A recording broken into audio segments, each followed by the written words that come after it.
Hello, everyone. My name is kjmeuer. I'm a girl who just wants to trust her truth and has been very frustrated by that for probably 39 years, but more so recently because I have lovingly found this beautiful hobby called ballroom dance. I have a really great corporate job, and yet I love teaching yoga. I love coaching clients one-on-one, not just with the Greater Levels of Love life coaching program, but with fitness, with meditation. I'm certified in the Chopra Center's meditation teacher training.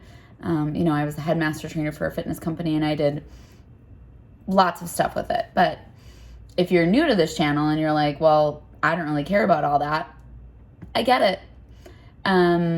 Because I was having a great conversation with a client this week that somehow it landed into, she's like, you give a lot of value for what you do.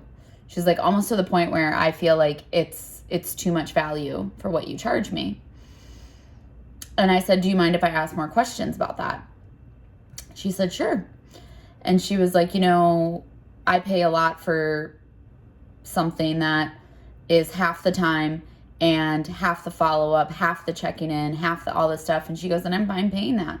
She was like, so maybe you need to charge more. And I was like, that's true. I think I could charge more.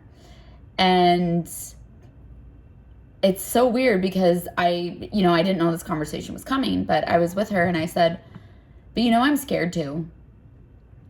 And she looked at me and it was so funny because it was such a direct reaction. She was like, you're scared too? She's like, why? I was like, because I feel that would limit the people that would, think about my offerings. I want to make it something affordable. I want to serve, right? Everyone, all spiritual leaders all say that I'm here to serve, which is true. And she said, yeah, but she's like, don't you think you serve more or serve better or serve from a greater place when like this person in front of me values me so much, they're going to pay me this extra amount of money because they know I'm that good. And they know that they're paying for the Maserati of whatever. She just said Maserati. I don't care about cars. If you know me at all. I mean, I drive a Toyota RAV4. That's how much I care about cars. My sensible Toyota RAV4. Anyway, and I stopped and I was like, that's such a good point. Like, I do give a lot. I even in my classes that I teach that I'm getting paid. By the way, everyone thinks teaching group fitness is like this unbelievable, like you're getting paid a lot. You're getting paid below minimum wage. And by the way, you're getting paid for the 1 hour you're there, not the time that it takes to prep the class, not the time it takes to drive to the class, not the time it takes to get there early, to introduce people to stay after and late and help people and all that stuff. So like, I'm getting paid below minimum wage, and then you take that hour and you disperse it between 3 hours. Like, it's pennies on the dollar. But you know what? I love it. I freaking love it. I'm a better human when I do it. So mazel tov to me. I found something I loved. Thank goodness. So I think maybe I always had that idea in my head of like, to really serve the world, you can't make money. And so initially when I'm having this conversation with my client, I'm like, so maybe that's it. Like, I'm just too scared to charge more because I don't want to limit myself. But really, like, I know the value you'll get out of this if you really commit to me. And, we talked all about money's a motivator and this and that and all this. But then when I was driving home, this is really what I want to talk about, is I was thinking about it. I'm like, you know why I don't charge more money? I haven't stepped into my value. I haven't owned my value. And that's what it is. I can hide behind this spiritual bullshit, if I'm being honest, that, oh, I just want to serve and I just want to help and da-da-da-da-da. And don't get me wrong, there's parts to that are definitely true and 100% resonant. There's sometimes that I teach a class where it's like, I just know that I've had a crappy day. And if I go teach yoga at 6:45, which is usually not my favorite time to teach, I'm going to feel better about life. So like, let's do it. Like, I need this just as much as my students need this. Or a coaching client, and I know, great, I get to forget about all my crap and I get to be present with them and what's going on for them. Yes, thank God. I just want to not think about myself for an hour. Or I'm going into a meeting, sometimes even at my corporate job, and I'm like, I need something to distract me from the fact that I feel like a disappointment in ballroom dance. Like, it's all self-serving in some way or capacity, right? It's just distracting me from being present to the fact that I don't feel worthy. And I'm not saying this as something that is meant for you to write a bunch of comments of like, you're so worthy and you're beautiful and because I always get this, that people invalidate that feeling, and it pisses me off to my core, where I'm like, don't dismiss it. I don't feel valuable. I don't feel worthy of love, and I feel like a disappointment. So that's how I feel. And everyone's like, yeah, but they're not facts. I didn't say my emotions were a fact. What I said is, this is how I feel. Feelings are information. Feelings give us feedback of how I internally value myself, how I internally value myself compared to the outside world, and better, how I view the situation. That is the golden nugget of emotions. Emotions are energy in motion. Emotions are feedback. Emotions are information. And if you can post conversation, post situation, post emotional breakdown or outburst, sit down and think, okay, I got really mad about that. What was the thought attached to being so angry? Like, why was I so angry? When I was driving home from this client, I'm like, why am I feeling so like inquisitive about this? Like, I'm so like, this, something's not sitting well. Like, I feel uneasy. I feel like I can't even turn on music right now in my car. Like, that rattled me. It rattled me when she asked me why I don't charge more. It got underneath my skin, and it's like, so what's the emotion behind that discomfort that I'm feeling? Oh, I don't feel worthy. I don't feel worthy to charge more money because I don't feel worthy. That's it. Now, I have my own shenanigans that I need to do to work on myself, and that goes along with a lot of things that I believe in, where I do believe in therapy. I'm not a licensed therapist. I see a licensed therapist. Goes along with life coaching. I do life coaching. I got trained in a program. Meditation, yoga, putting yourself out there in a really scary world like ballroom dance. Also going for big goals, corporate jobs, so you know that you can do crap. Like working out, learning that you are so capable, that you can do hard things. Like I taught yoga intervals today, and all I could think when I was teaching that class when we were doing the Tabata was, if nothing else, I am showing you that, gosh dang it, you can do hard things, that you have so much more potential in you. I'm just a catalyst to spark that, but gosh dang it, like believe in that, because I believe in it. And again, I got in my car and I was like, why am I so passionately present with my classes? And I'm like, I believe you can do this. I know you can do this. I don't doubt it for a second.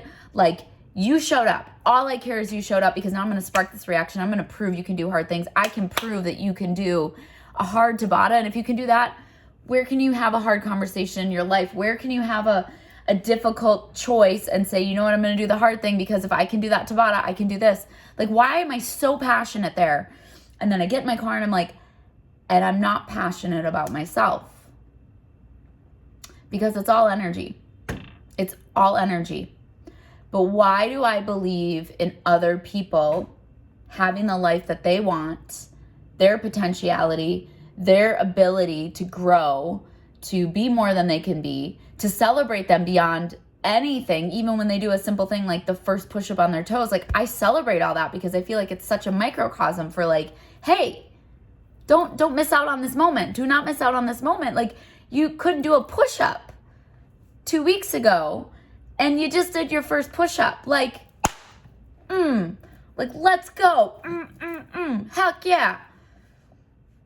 But then I think about how I celebrate myself, how I do those things, and I don't value myself the same way.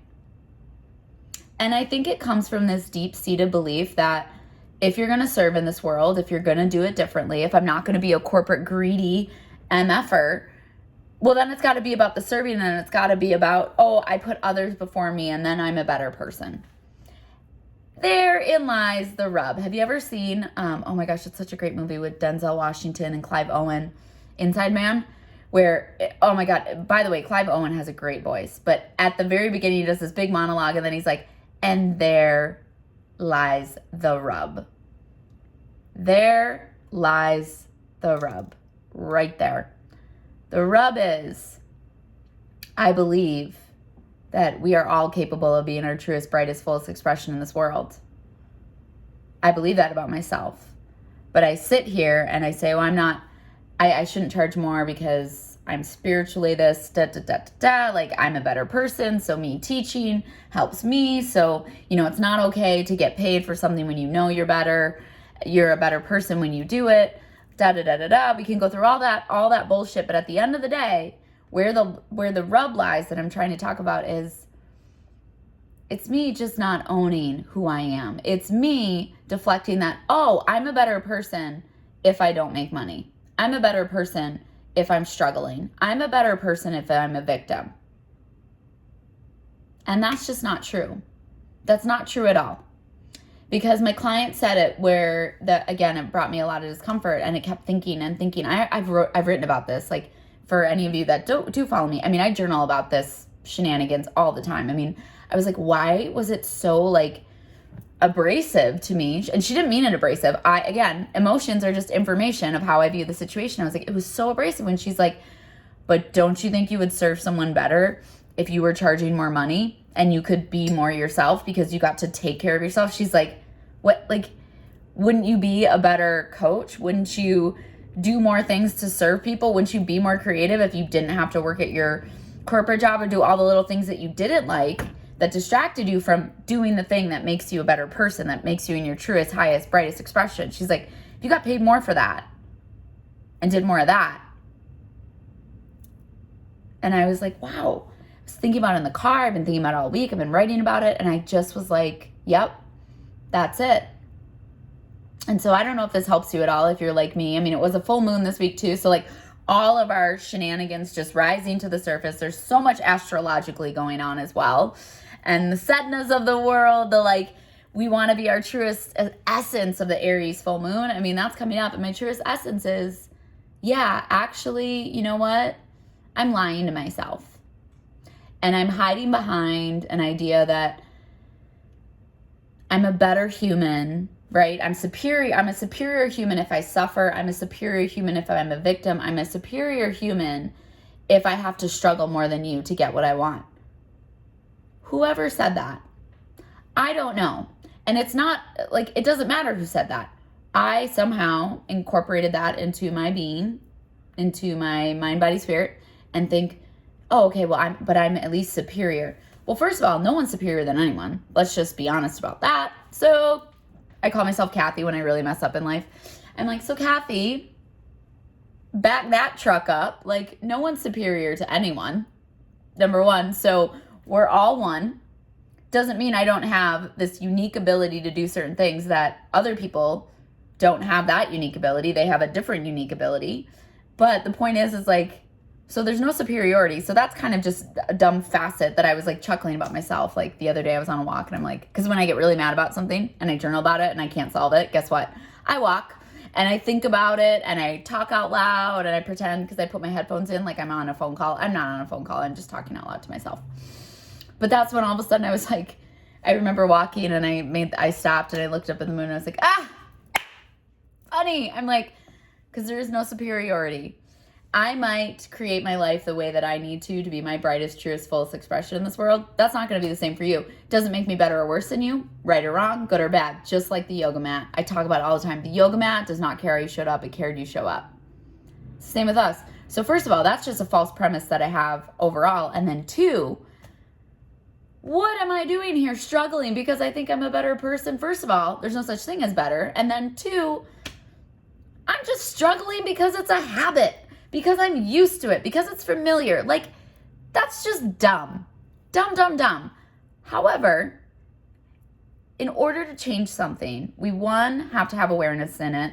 Two, start to acknowledge the emotions, the feelings, the thoughts, the patterns, like when we get in those zones, so that we can change it. Because the only way you're going to change something is if you're in awareness of it, you start to get to know it, you get familiar with it, so you know when those things trigger you, you know when those things come up that make you feel this way and you're like, oh, I don't charge like that because I think I'm a better person. Okay, so there's no better or worse here, right? And then two, I don't need to struggle. It's okay. Is it still going to be really hard when someone asks me my hourly rate and I've upped it? Yes. I'm scared to death of that. I'm scared to do that. Why? Because we are scared of our light, not our darkness, as Marianne Williamson eloquently wrote so long ago, and it still rings true. Like, I am scared of my light. And it's Halloween and it's fall, and I think about this all the time. I read this beautiful quote about how the lantern, we don't follow a lantern, we follow the light within the lantern. Or a jack-o'-lantern is scary because of the light within it. It's not actually the pumpkin, right? No, it's the light within the pumpkin that scares you. Bum bum, right? I feel like Marianne Williamson I mean this in a good way, I read that book, Return to Love, so long ago, but it was like this big slap this week where I'm like, that's my Aries full moon. My truest, brightest, fullest expression to come to life is doing what I need to do in this world and charging my value, charging my worth in this world, because it's my worth. We are all worthy. I have to be the one that steps in and owns that, though, which I hope this is going to inspire you to evaluate that stuff, because I feel like a lot of people that I'm attracting right now are asking me how to do the thing you love when they don't feel like they're an expert, when they don't feel like this, that, blah, blah, blah. Well, start doing it, gain experience, and then really start to evaluate the areas of your life where you don't value yourself, where you don't respect yourself. And this goes into even relationships as well, because if you're doing something just to do it, but it makes you feel worse afterwards, well, that's your time. Time is your most valuable asset. You just gave your time to something that made you feel worse. Now think about the time that you have to take care of yourself to get back up to neutral. So it's not just the hour with the friend that sucks the life out of you. It's the 4 or 5 days afterwards to get yourself back up. Is that valuable to you? Is that 4 or 5 days valuable to you that you could be doing something else? Because I've had to get clear on that. Not just with family, with clients, with friendships, with romantic partners, with even where I teach. Like, sometimes I'm like, every time I teach this class, it makes me feel worse about myself, and I have to overcome myself. And I'm like, so what is the value? Not just even monetary. What is the value of this class? If it's a class where, you know what, every day I go and I don't want to teach it, but afterwards I get a hit of what to write about, I get a hit to teach, and it's like, okay, so there's something still there for me. Okay, I'll do it. No, I teach this class and I walk away pissed every single time because someone tells me they didn't like something about my class, and I just have to smile and on and be like, oh, I'm not everyone's cup of tea, da-da-da. You know what? I know I'm not everyone's cup of tea, but don't come to the class anymore. There's a very simple explanation. You don't like my voice? Guess what? Don't come to the class. That would solve that problem. We have an entire group exercise schedule of 1,000,001 different voices out there. Go find another. I do not need to walk away being pissed because it's like, again. So we have choices in life. We always have choices. I said it a long time ago in my Evoso Live speech in 2017, my TED Talk. I call it my TED Talk. We have a choice. I have a choice. Am I worthy? Am I valuable? Can I charge more? Yes, I can. Where lies the rub is starting to evaluate why, when you have an emotional reaction to something, take the time to unwind it. Take the time to say, okay, what's that feeling behind that thought? And write about it, journal about it, go for walks, reach out to me, and we can talk about some of the exercises I do with the Greater Levels of Love program, also some of the other exercises that I've just learned by going through emotions. But there's a lot that I feel like people are dismissing when they don't take the time to evaluate their emotions. There is a lot you are missing out about learning about yourself, your subconscious thoughts, your patterns, the way that you underneath the surface do because it's just familiar, not because it's right or better or good, right? There's no good, bad, right or wrong, better or worse. It's just familiar. Our minds are so smart. It's like a bobsled. In the ice, the bobsled goes down the track and again. Well, if you wanted to go out of the track and think a different thought, you can, but eventually the skates are just going to go right back into it, and the bobsled's just going to follow the same track. Our bodies are so smart. Our brains are so smart. We find a way to do something. We figure out how to make it a habit so that our brains don't have to think and expend energy to do something different. It's so wildly smart and also wildly sneaky. So when you have an emotion, Take the time to evaluate it. I'm happy to give you more tips on how to evaluate it, but I also think you know your truth. You know if you need to go to a therapist and you need real deep healing on those emotions. You know if you need life coaching and you could just come to me and we do 10 sessions and we figure it out. You also know, is it meditation? Is it yoga? Is it a simple change of thought that you know and you can track it yourself? Absolutely, go and do it yourself. When you hit that rub again where you're like, I'm very uncomfortable and I'm very either pissed, angry, whatever, and the same situation keeps coming up over and over again, and I keep doing this to myself and I'm not learning. Why am I walking away from this class over and over again pissed and letting this class run my life? Reach out to me. That's the moment when you need help. I know that I cannot be the ballroom dancer that I need to. I'm struggling right now big time. I feel lost. I feel I've hit a plateau. But when you hit a plateau, it's like when you want to make ice or you want to make water boil. There's a certain time where you feel like you have been heating this water up forever and ever, and you see little bubbles, but it's not boiling. You're like, oh my God, this is taking forever. And it's like going. What you don't know is underneath the surface, all this other stuff is happening for it to reach that boiling point. That's what I feel like in dance right now. I have hit a plateau and I am struggling. I feel it every time I work with my instructors. I'm trying to keep everything neutral. They tell me to do something. I'm like, okay, got it. Okay. Because I feel genuinely lost. So we had a coaching because I needed to pay a lot of money because I needed someone who had expertise, that had value, and I didn't mind paying a shit ton of money for it because I knew it was going to help me think differently. I knew it was going to get me out of my comfort zone. So why did I do it? I did it because I knew I couldn't solve my own problem anymore, the old way that I was used to doing it, the familiar way. That's when you reach out to me. That's when you say, okay, I'm ready for the meditation. I'm ready for the coaching. I'm ready for the yoga class, the fitness routine, whatever it is that you want to work with me in that capacity. That's when you do it. You might already have everything you need. If you already know how to evaluate your emotions, absolutely. Remember, emotions aren't fact, but emotions are valuable. Emotions are feedback of how you see the situation, which means it's valuable in fact for how you subconsciously are thinking about something. I didn't realize that me not charging what my value is was actually me just subconsciously thinking I'm a better person because I struggle through making my passion, right? The struggling artist kind of crap. Yeah, I was believing that I was a better human if I wasn't making money at what I'm passionate about. Well, there's no better in life. We are all humans. We are all equal. We are all one. And even just that thought alone right there, boom, that changed everything for me.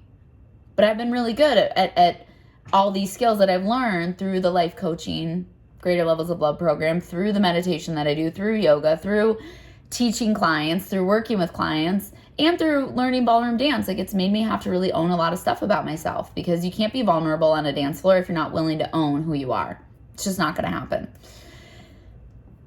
But that said, again, when I'm struggling with something like ballroom dance, when I knew I could not do it the old way anymore, I knew to get out of it, I had to hire a coach and pay a lot of money for that because it's a tough problem to solve because I have plenty of ways to solve it. I just knew I couldn't solve it the same way.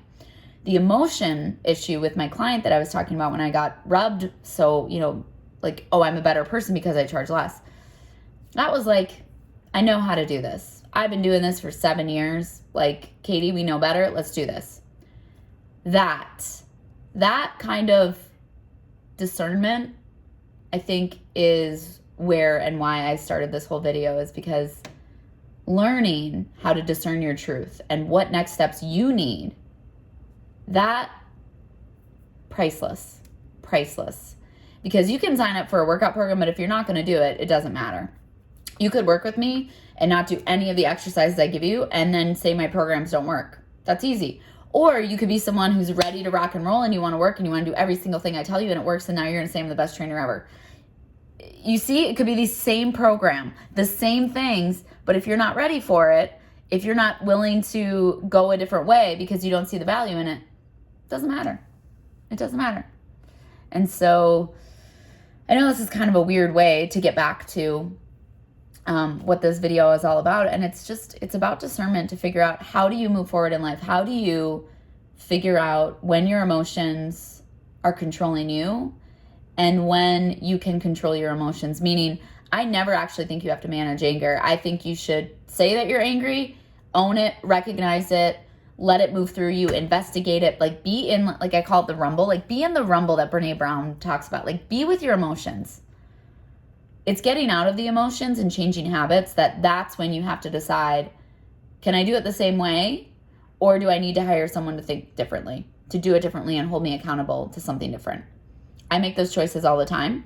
I spend a lot of money doing it, but I think freedom comes when you know that you have an emotion and you know how to internally reflect so that you can change something internally, subconsciously about your daily habits, thoughts, and actions daily in the mundane world when it seems like no one's watching and make a difference. That's freedom. Freedom is when you get to decide, yep, I feel this, I see this, I do this, and this is what I've decided to do, regardless of the outside world. That's it. So I hope that helps. I hope you find your freedom. I hope you find your discernment of when you need to change something and you need more accountability, a new way to do it, or you just need something outside of yourself to help nudge you, push you, spark you into a different reaction. But sometimes, and this is going to go back to, I was just at yoga. This is how it all sparked, was because I'm reading this great book called The Dance by Oriah Mountain Dreamer. And one of my favorite quotes is, perhaps to find beauty more often, these moments of moving in exquisite alignment with each other and with the music that guides us, we need to let go of our ideas of what the dance should look like and let the messiness of love guide us. This is the messiness of love for me. Self-evaluation, self-reflection, journaling, writing, walking, all that stuff. But it's because I've done a lot of stuff over 7 years to refine these tools. When I'm in an environment like ballroom dance that don't have the 7 years of experience, I reach out for help. I pay a lot of money for someone to give me feedback, to give me different ways to think, to hold me accountable to a new way to do something. But I have to be willing to let go of what it should look like and get into the messiness of love that guides me. The messiness of love is guiding me to hopefully ask for, if this video resonated with you and you are coming up against some emotions that you want to work through, I would love to work with you. So reach out to me. If you feel like you can do it on your own, go ahead, go for it. I hope and I wish you all the best. But if you keep trying to work on it on your own and it doesn't seem to work, then reach out to me then. And if you already got it and you're nailing it, way to go, that's awesome. And regardless of that, I wish you all the freedom, the joy, the love, the light, the self-reflection, all of the goodness of that freedom when you know you can have an emotion, you can feel it, you can acknowledge it, and you just know, like, great, so glad I'm having an emotion because it's going to lead to me learning about myself. That's freedom. In light and love, namaste, Katie Jane.